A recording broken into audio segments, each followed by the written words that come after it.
আমাদের নার্স এসে একটু আগে বলে গেল আপনার ঘরে ফুটফুটে একটা ছেলে এসেছে। চিন্তা করেন তাহলে প্রযুক্তি কোথায় চলে গেছে। আমার বউ হলো হাসপাতালে আর বাচ্চা এসে পড়ছে ঘরে। ডাক্তার বাবু আমার বাচ্চাটার জন্য কি হয়েছে? আচ্ছা খুলে বলুন তো।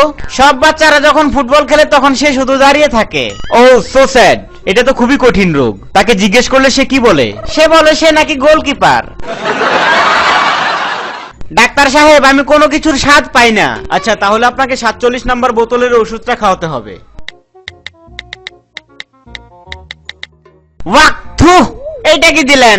এটা তো মানুষের প্রস্রাব। কি বলেন? তাহলে তো আপনার স্বাদ ঠিকই আছে।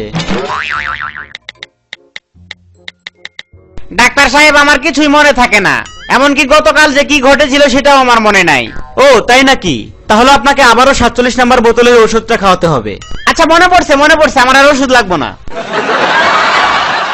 কি ব্যাপার মশাই, আপনি প্রতিদিন বিকেল বেলা এসে আমার চেম্বারের সামনে দাঁড়িয়ে থেকে এভাবে মেয়ে দেখেন কেন? আরে ডাক্তার বাবু আপনি তো নিজেই লেখা রাখছেন যে মহিলাদেরকে দেখার সময় বিকাল 4টা থেকে 6টা পর্যন্ত।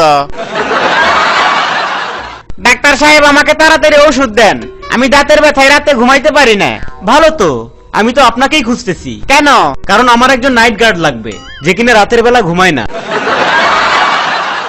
ডাক্তার বাবু আমার তো কোনো রোগই ধরা পড়তেছে না। ও তাই নাকি? কি যে করি। আচ্ছা আপনি তাহলে ঠান্ডা পানির মধ্যে 1 ঘন্টা বসে থাকুন। তাইলে তো নিউমোনিয়া হইব। তাহলে অন্তত আমি নিউমোনিয়ার চিকিৎসাটা করতে পারবো। কি হলো ডাক্তার সাহেব, আপনি আমাকে 2টা প্রেসক্রিপশন দিলেন কেন? একটা প্রেসক্রিপশন দিয়েছি যাতে আপনি নিজে ভালো বোধ করেন, আর অন্যটা কি জন্য দিলেন? অন্যটা দিয়েছি এই জন্য যাতে ওষুধ কোম্পানিগুলো ভালো বোধ করে।